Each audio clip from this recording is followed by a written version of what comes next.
ಸೇರೋದು ಬಲಗಾಲಿಟ್ಟು ಒಳಗೆ ಬಾಮ್ಮ.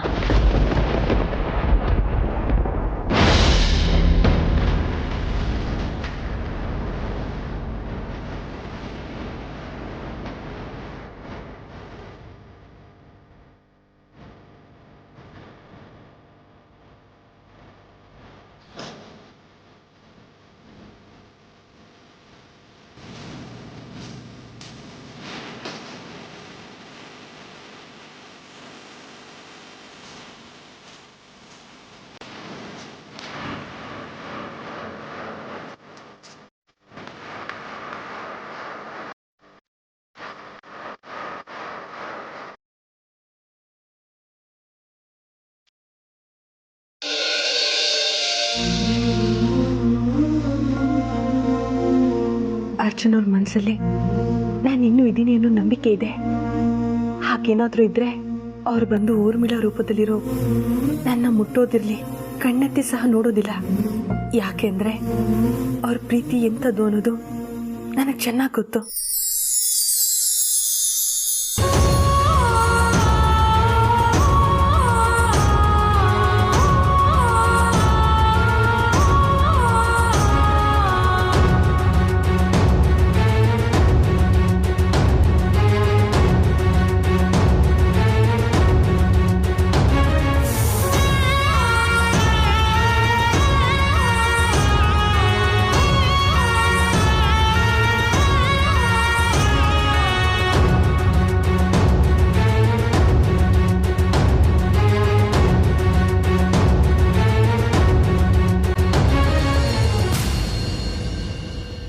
ಅಯ್ಯೋ, ಇವರು ನಗ್ನಗ್ತಾ ಬರ್ತಾ ಇರೋದನ್ನ ನೋಡ್ತಾ ಇದ್ರೆ ನಾನು ಇವ್ರ ಮೇಲೆ ಇಟ್ಟಿದ್ದ ನಂಬಿಕೆ ಸುಳ್ಳು ಅಂತ ಅನ್ನಿಸ್ತಾ ಇದೆ. ಅವ್ರು ನನ್ನನ್ನು ಪ್ರೀತಿಸಿದ್ದು ಸುಳ್ಳು ಅಂತ ಅನ್ನಿಸ್ತಾ ಇದೆ. ಇಲ್ಲ, ಹಾಗಾಗದೇ ಇರಲಿ ಪರಮೇಶ್ವರ. ನನ್ನ ಅರ್ಜುನ್ ಅವರಿಂದ ನನ್ನ ಪ್ರೀತಿಗೆ ಅಪಚಾರ ಆದರೆ ಅದನ್ನು ತಡ್ಕೊಳ್ಳೋ ಶಕ್ತಿ ನನಗಿಲ್ಲ.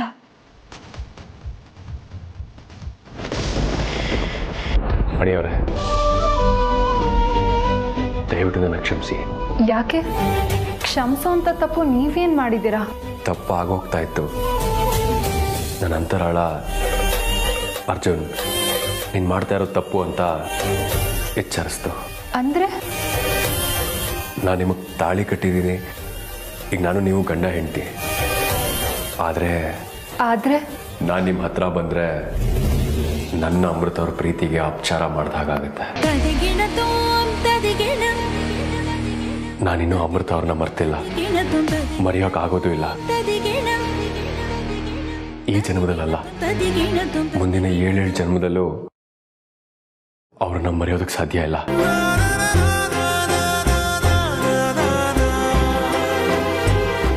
ದಯವಿಟ್ಟು ನನ್ನ ಕ್ಷಮಿಸ್ಬಿಡಿ. ನಿಮ್ಮ ಕುತ್ತಿಗೆಗೆ ತಾಳಿ ಕಟ್ಟಿ ನಾನು ತಪ್ಪು ಮಾಡಿದೆ ಅಂತ ಅನ್ನಿಸ್ತಾ ಇದೆ. ದಯವಿಟ್ಟು ನನಗೆ ಕ್ಷಮಿಸ್ಬಿಡಿ.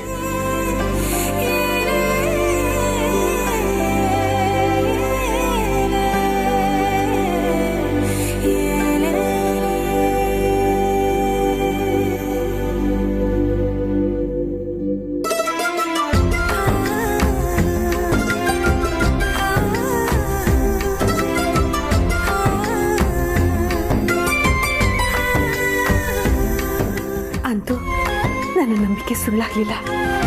ನನ್ನ ಅರ್ಜುನ್ ಅವರಿಂದ ನಮ್ಮ ಪ್ರೀತಿಗೆ ಯಾವ ಅಪಚಾರನೂ ಆಗಲಿಲ್ಲ. ಪರಮಾತ್ಮ ನನಗಿಷ್ಟು ಸಾಕು. ನಾನು ಅವ್ರ ಮನಸ್ಸಲ್ಲಿ ಏನೂ ಇದ್ದೀನಿ ಅನ್ನೋದನ್ನ ತಿಳ್ಕೊಂಡು ಪರಮಾನ್ನ ಸವಿದಷ್ಟು ಸಂತೋಷ ಆಗ್ತಾ ಇದೆ. ಅರ್ಜುನ್ ಅವರು ಈ ಜನ್ಮದಲ್ಲಿ ಮಾತ್ರ ಅಲ್ಲ, ಮುಂದಿನ 100 ಜನ್ಮದಲ್ಲೂ ಇವರೇ ನನ್ನ ಸಂಗಾತಿ ಆಗಲಿ ಅಂತ ನಾನು ಬೇಡ್ಕೋತೀನಿ.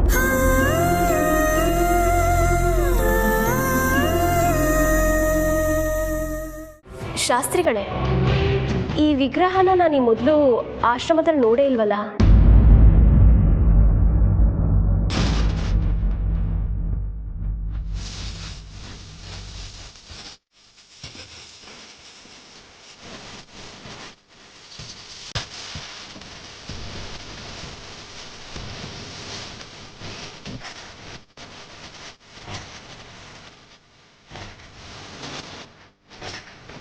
ಇದೊಂದು ಶಾಪಗ್ರಸ್ತ ಹೆಣ್ಣಿನ ಶಿಲೆ ತಾಯಿ.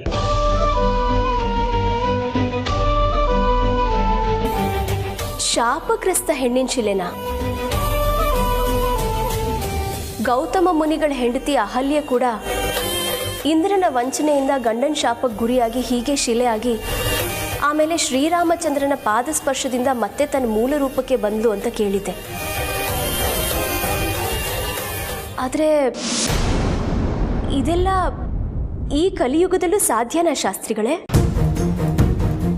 ಯುಗ ಯಾವುದಾದ್ರೇನು ತಾಯಿ, ಎಲ್ಲ ಯುಗದಲ್ಲೂ ನ್ಯಾಯ ನೀತಿ ಧರ್ಮ ಎಲ್ಲ ಒಂದೇ ಅಲ್ವಾ?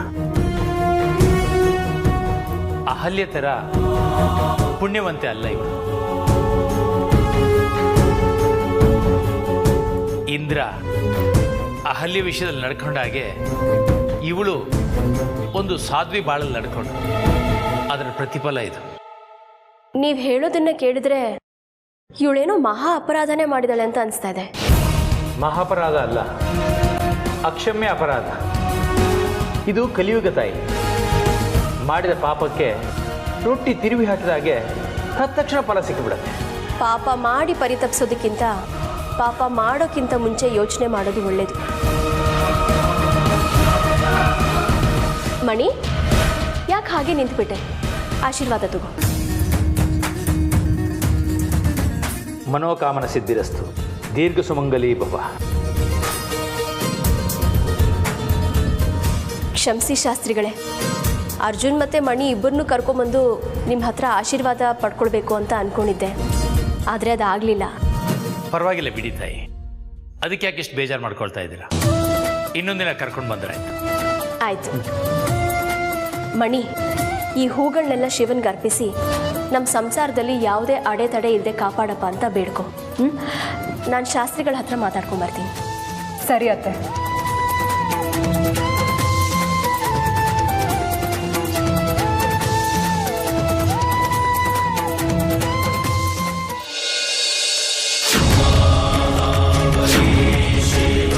ಪರಮಾತ್ಮ, ಅಂಗೈಲಿ ಬೆಣ್ಣೆ ಇಟ್ಕೊಂಡು ತುಪ್ಪಕ್ಕೆ ಅಲ್ದಾಡಿದ್ರು ಅನ್ನೋ ಹಾಗಾಯ್ತು ನನ್ನ ಪರಿಸ್ಥಿತಿ. ನಾಗಮಣಿ ನನ್ನ ಸಮೀಪದಲ್ಲೇ ಇದ್ರೂ ಸಹ ಅದನ್ನ ನನ್ನ ವಶಪಡಿಸ್ಕೊಳ್ಳೋದಕ್ಕಾಗ್ತಾ ಇಲ್ಲ. ನಾಗಮಣಿ ಪಡ್ಕೊಳ್ಳೋದಕ್ಕೋಸ್ಕರ ನಾನು ಏನೇನನ್ನ ಕಳ್ಕೊಂಡಿದ್ದೀನಿ, ಎಷ್ಟು ಕಷ್ಟಪಟ್ಟಿದ್ದೀನಿ ಅನ್ನೋದು ನನಗೆ ಮಾತ್ರ ಅಲ್ಲ, ನಿಮಗೂ ಗೊತ್ತು. ನಾನು ನನ್ನ ಅರ್ಜುನ್ ಅವ್ರ ಜೊತೆ ಇದ್ರೂ ಸಹ ನಾನೇ ನಿಮ್ಮ ಅಮೃತ ಅಂತ ಅವ್ರ ಹತ್ರ ಹೇಳ್ಕೊಳ್ಳೋದಕ್ಕೂ ಆಗ್ತಾ ಇಲ್ಲ. ನಾನೇ ನಿಮ್ಮ ಅಮೃತ ಅಂತ ಅವರಿಗೆ ಹೇಗೆ ಹೇಳಲಿ? ನಾನೇ ನಿಮ್ಮ ಅಮೃತ ಅಂತ ನಿಜ ಹೇಳಿ ನಾಗಮಣಿ ಸಮೇತ ನಮ್ಮ ನಾಗಲೋಕಕ್ಕೆ ನಾನು ಸೇರ್ಕೊಳ್ಳೋ ಆ ಶುಭ ದಿನ ಆದಷ್ಟು ಬೇಗ ಬರಲಿ ಅಂತ ಆಶೀರ್ವಾದ ಮಾಡು. ತಥಾಸ್ತು. ಪರಮಾತ್ಮ, ನನ್ನ ಕೂಗು ನಿನ್ ಕಿವಿಗೆ ಮುಟ್ತಾ? ನಿನ್ನ ಎಲ್ಲಾ ಕಷ್ಟಗಳು ನಾಳೆ ಅಂತ್ಯ ಆಗ್ತಾ ಇದ್ದಾವೆ. ನಿನ್ನ ಜೀವನದ ಒಂದು ಬಹುದೊಡ್ಡ ರಾಜರಹಸ್ಯ ನಾಳೆ ನಿನಗೆ ಗೊತ್ತಾಗುತ್ತೆ. ಆ ರಹಸ್ಯ ನಿನ್ನ ಅರ್ಜುನ್ಗೆ ಸಂಬಂಧಪಟ್ಟದ್ದು.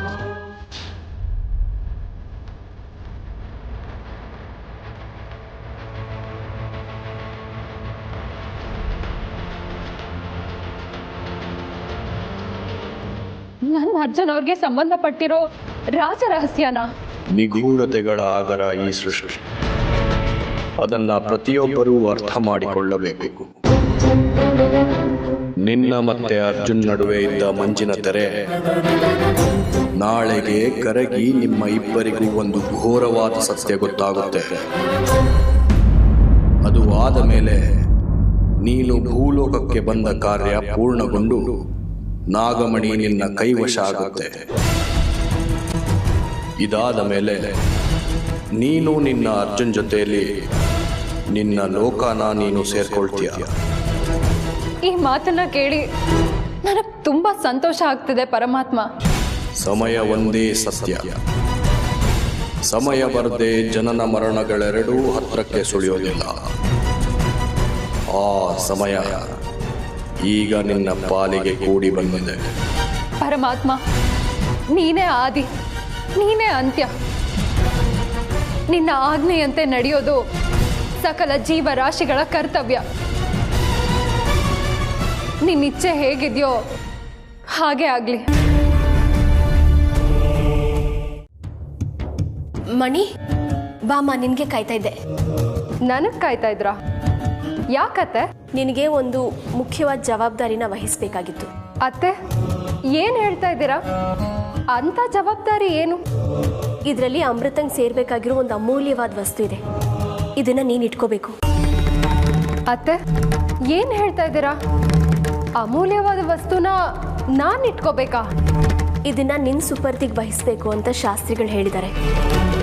ನಮ್ಮನೇಲಿ ಯಾರೂ ಅವ್ರ ಮಾತನ್ನ ಮೀರೋ ಹಾಗಿಲ್ಲ. ಅಮೃತ ಬರೋವರೆಗೂ ಇದನ್ನ ನೀನು ಇಟ್ಕೊಂಡಿರ್ಬೇಕು.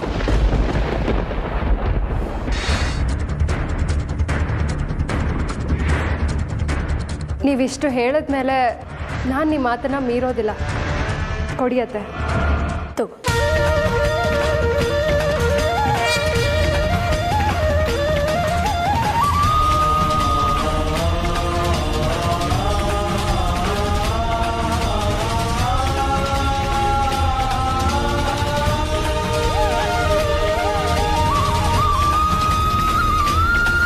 ಇದು ಅಮೂಲ್ಯವಾದ ವಸ್ತು ಅಂತೀರಾ?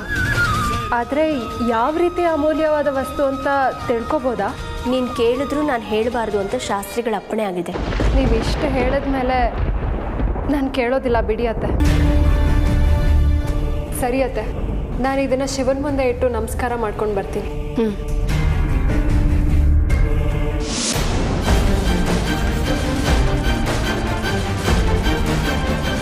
ಅತ್ತೆ,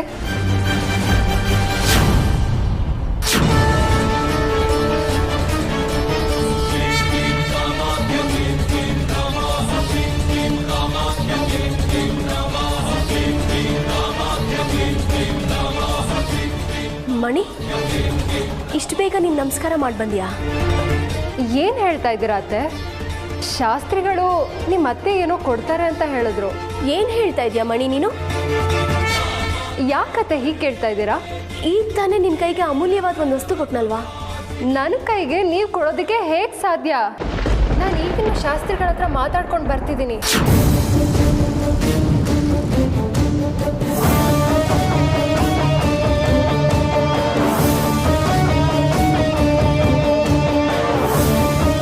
ಹಾಗಾದ್ರೆ ನಿನ್ನ ರೂಪದಲ್ಲಿ ಬಂದು ಆ ವಸ್ತುನ ತಗೊಂಡು ಹೋಗಿದ್ದ ವ್ಯಕ್ತಿ ಯಾರು?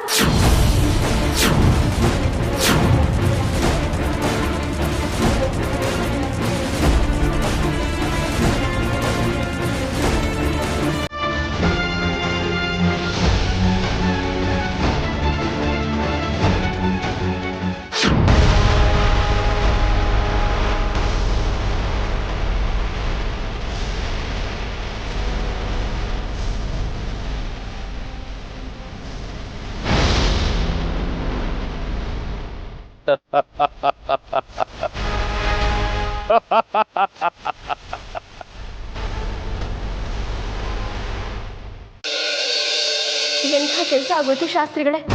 ಹಿಂದೆ ಮುಂದೆ ನೋಡ್ದೆ ಅವಳು ಯಾರು ಅಂತಾನೂ ತಿಳ್ಕೊಳ್ದೆ ನಾಗಮಣಿನ ಒಪ್ಪಿಸ್ಬಿಟ್ನಲ್ಲ. ಇದರಲ್ಲಿ ನಿಮ್ಮ ತಪ್ಪೇನೂ ಇಲ್ಲ ತಾಯಿ. ಯಾವ್ಯಾವ ಸಮಯಕ್ಕೆ ಏನೇನಾಗಬೇಕು ಅಂತ ಆ ಭಗವಂತನ ಇಚ್ಛೆ ಇರುತ್ತೋ ಹಾಗೆ ಎಲ್ಲ ನಡೆಯುತ್ತೆ. ಸಮಾಧಾನ ಮಾಡ್ಕೊಳ್ಳಿ. ಹೇಗೆ ಸಮಾಧಾನ ಮಾಡ್ಕೊಳ್ಳಿ ಶಾಸ್ತ್ರಿಗಳೇ? ನಾಗಮಣಿ ಎಷ್ಟು ಪವಿತ್ರವಾದದ್ದು, ಅದ್ರ ಪ್ರಾಮುಖ್ಯತೆ ಎಷ್ಟು ಅಂತ ಗೊತ್ತಿದ್ರು ಸಹ ಹೇಗೆ ಸಮಾಧಾನ ಮಾಡ್ಕೊಳ್ಳಿ? ನಿಮ್ಮ ಮನಸ್ಸಿನ ವೇದನೆ ಏನು ಅಂತ ನನಗೆ ಅರ್ಥ ಆಗುತ್ತೆ ತಾಯಿ. ನಿಮ್ಮ ಕೈಯಿಂದ ಅಚಾತುರ್ಯ ಆಯಿತು ಅಂತ ಬೇಜಾರು ಮಾಡ್ಕೋಬೇಡಿ. ಆ ನಾಗಮಣಿ ಯಾರ ಕೈನಲ್ಲೂ ಅಷ್ಟು ಸುಲಭವಾಗಿ ನಿಲ್ಲೋದಿಲ್ಲ.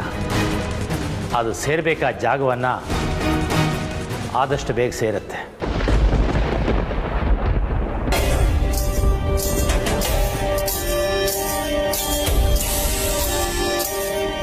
ಮಣಿ, ನಿಮ್ಮ ಅತ್ತೆ ಅವ್ರ ಕೈಯಲ್ಲಿದ್ದ ಅಮೂಲ್ಯವಾದ ವಸ್ತು ಕಳೆದೋಯ್ತು ಅಂತ ತುಂಬ ಬೇಜಾರಲ್ಲಿದ್ದಾರೆ. ಅತ್ತೆ, ಇದು ನಿಮಗೆ ಗೊತ್ತಿಲ್ಲದೆ ಆಗಿರೋ ತಪ್ಪು.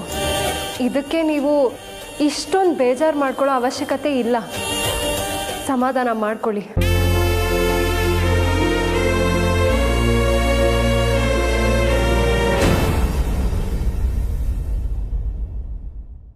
ನಾಗಮಣಿ ನನ್ನ ಹತ್ರ ಇದೆ ಅಂತ ಗೊತ್ತಾದ ತಕ್ಷಣ ಅಮೃತ ನನ್ನ ಮೇಲೆ ಮುರಿದು ಬೀಳ್ತಾಳೆ. ಮಗು ಮಣಿಯನ್ನು ತನ್ನ ವಶಕ್ಕೆ ತಗೊಳಕ್ ನೋಡ್ತಾಳೆ. ಅವಳಿಗೆ ಗೊತ್ತಾಗೋದಕ್ಕೆ ಮುಂಚೆ ಈ ನಾಗಮಣಿಯ ಸಹಾಯದಿಂದ ನಾನೇ ಅವಳನ್ನ ಸಂಹಾರ ಮಾಡ್ತೀನಿ. ನನ್ನ ಶತ್ರು ಅಮೃತ ಎಲ್ಲೇ ಇದ್ರು ಈ ಕ್ಷಣದಲ್ಲಿ ಸುಟ್ಟು ಭಸ್ಮ ಆಗೋಗ್ಲಿ.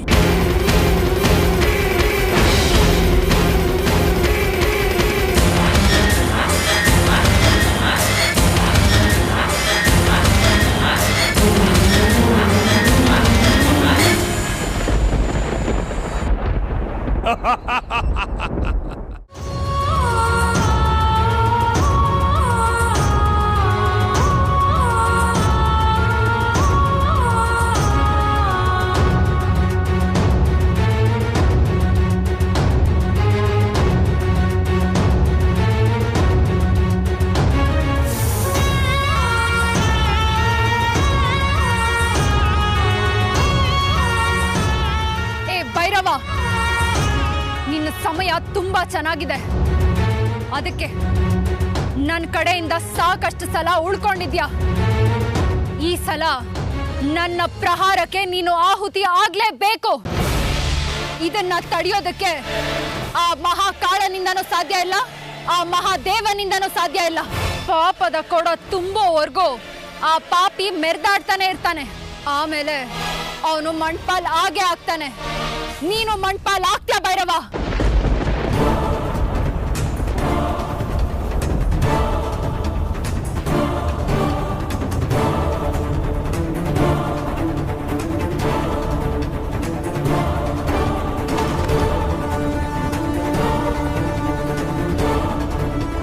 ಏ ಭೈರವ, ಕೈಗೆ ಬಂದ ನಾಗಮಣಿನ ಕಸ್ಕೊಂಡು ಹೋಗೋ ದುಸ್ಸಾಹಸಕ್ಕೆ ಕೈ ಹಾಕಿದ್ಯಾ. ನಿನ್ನ ತಪ್ಪಿಗೆ ತಕ್ಕ ಶಿಕ್ಷೆ ಅನುಭವಿಸ್ತ್ಯಾ ಭೈರವ, ಅನುಭವಿಸ್ತ್ಯಾ.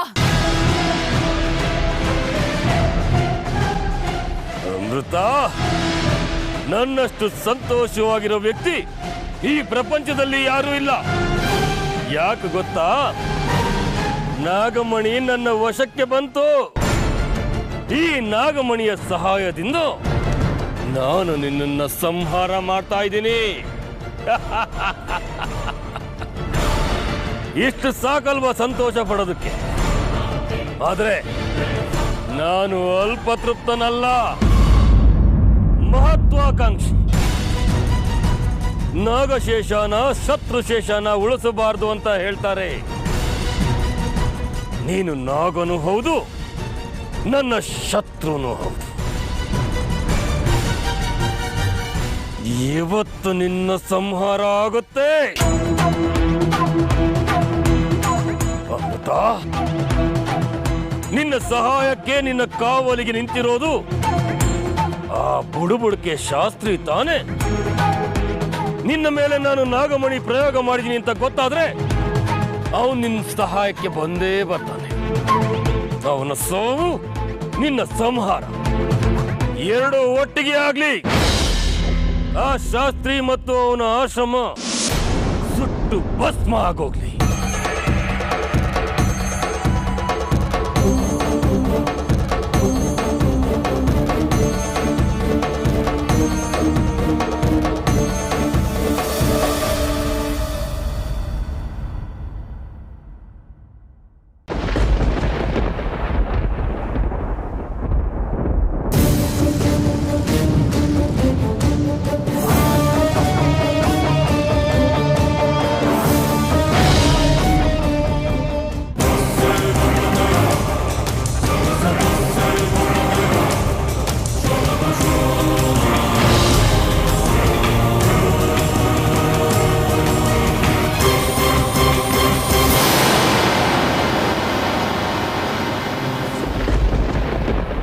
ಭೈರವನ ಶಕ್ತಿಯಿಂದ ನಿರ್ಮಾಣ ಆಗಿರೋ ಅಗ್ನಿ ಜ್ವಾಲೆ ಅಲ್ಲ.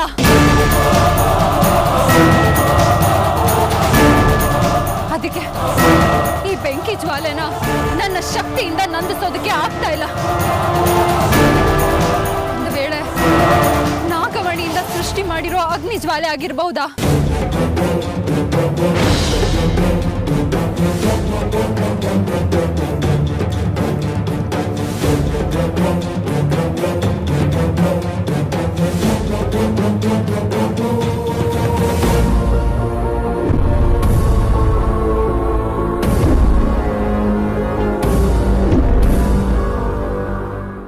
ಅರ್ಜುನ್ ಎಲ್ಲಿಗೆ ಹೋಗ್ತಾ ಇದೆಯಾ?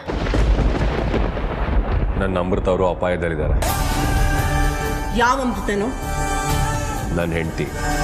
ನೋಡು, ನಿನ್ನ ಹೆಂಡತಿ ನಿನ್ನ ಪ್ರೇಮಿ ಏನಿದ್ರು ಈಗ ಮಣಿ ಮಾತ್ರ. ಅದು ನಿಮ್ಮ ದೃಷ್ಟಿಲಿ, ನನ್ನ ದೃಷ್ಟಿಲಲ್ಲ. ಇವತ್ತು ಆವತ್ತು ಹಿಂದಿನ ಜನ್ಮದಲ್ಲೂ ಮುಂದಿನ ಜನ್ಮದಲ್ಲೂ ನನ್ನ ಪ್ರೇಮಿ ನನ್ನ ಹೆಂಡತಿ ಅಮೃತ ಅವರೇನೆ. ಏನೋ ಹೀಗೆ ಮಾತಾಡ್ತಿದ್ಯಾ? ನಾನು ಮಾತಾಡೋದೇ ಹೀಗೆ. ನನ್ನ ನಿಜವಾದ ಸ್ವರೂಪನೇ ಇದು. ಇದನ್ನ ನಿಮ್ಗೆ ಅರ್ಥ ಮಾಡ್ಕೊಳಕ್ಕೂ ಆಗಲ್ಲ, ಆ ಶಕ್ತಿನೂ ಇಲ್ಲ. ಈಗ ನೀನ್ ಎಲ್ಲಿಗೆ ಹೋಗ್ತಾ ಇದೀಯ ಅರ್ಜುನ್? ಎಲ್ಲಿಗೆ ಹೋಗ್ಬೇಕೋ ಅಲ್ಲಿಗೆ. ನೋಡು, ನೀನೀಗ ಎಲ್ಲೂ ಹೋಗ್ಬೇಕಾಗಿಲ್ಲ. ಅದ್ರ ಅಗತ್ಯನೂ ಇಲ್ಲ, ಅವಶ್ಯಕತೆನೂ ಇಲ್ಲ. ಅದನ್ನ ನಿರ್ಧಾರ ಮಾಡಬೇಕಾಗಿರೋದು ನಾನು, ನೀನಲ್ಲ. ಅಂದ್ರೆ ನನ್ನ ಮಾತಿಗೆ ಬೆಲೆ ಇಲ್ವಾ? ಇಡೀ ಪ್ರಪಂಚ ನಡೀತಾ ಇರೋದೇ ಪ್ರೀತಿ, ಪ್ರೇಮ, ವಿಶ್ವಾಸದಿಂದ. ನನ್ನ ಪಾಲಿಗೆ ನನ್ನ ಅಮೃತ ಅವರೇ ಪ್ರಪಂಚ. ನೀವು ನನ್ನ ಕ್ಷಮಿಸಿದ್ರೆ ಕ್ಷಮಿಸಿ, ಬಿಟ್ರೆ ಬಿಡಿ. ಯಾಕಂದ್ರೆ ನಾನು ತುಂಬ ನಿಷ್ಠುರವಾಗಿ ಮಾತಾಡ್ತಾ ಇದ್ದೀನಿ. ನನ್ನ ಪಾಲಿಗೆ ನನ್ನ ಅಮೃತ ಅವರೇ ಆದಿ ಅಂತ್ಯ.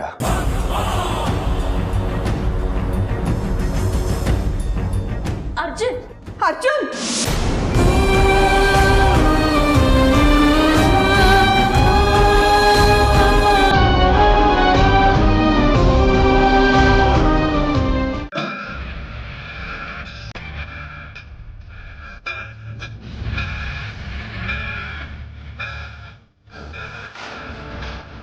ಪರಮೇಶ್ವರ, ಯಾಕಪ್ಪ ನನ್ನ ದಾರಿಯಲ್ಲಿ ಬರೀ ಕಲ್ಲು ಮುಳುಗಡೆ ಸಿಗ್ತಾ ಇದೆ?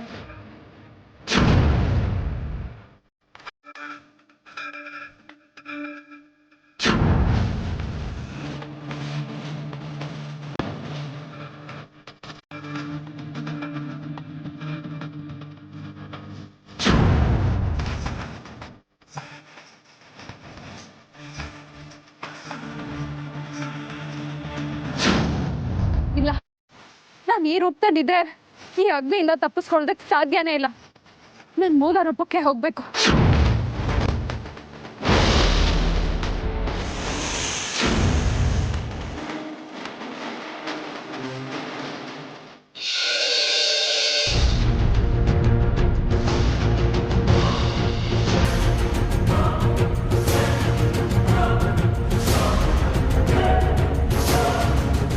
ಹೇಮಾ, ಈ ರೀತಿ ಯೋಚನೆ ಮಾಡ್ತಾ ಕೂತ್ಕೊಂಡ್ರೆ ಏನು ಪ್ರಯೋಜನ ಇಲ್ಲ. ಈಗ ನಾಗಮಣಿ ಬಾಬುನ ಹತ್ರ ಇರೋದು ತಾತ್ಕಾಲಿಕ. ಲಕ್ಷ್ಮಿನ ಚಂಚಲೆ ಅಂತಾರೆ. ಈ ನಾಗಮಣಿನೂ ಅಷ್ಟೇ. ಅದು ಯಾವಾಗ ಯಾರ ಕೈಗೆ ಸೇರಬೇಕೋ ಅವ್ರ ಕೈಗೆ ಸೇರುತ್ತೆ. ನಾನು ಯೋಚನೆ ಮಾಡ್ತಾ ಇರೋದು ನಾಗಮಣಿ ಬಗ್ಗೆ ಅಲ್ಲ ಅತ್ತೆಮ್ಮ. ಮತ್ತಾರ ಬಗ್ಗೆ? ನಮ್ಮ ಅರ್ಜುನ್ ಬಗ್ಗೆ. ಅರ್ಜುನ್ ಬಗ್ಗೆ ಯೋಚನೆ ಮಾಡೋದು ಅಂಥದ್ದೇನಿದೆ?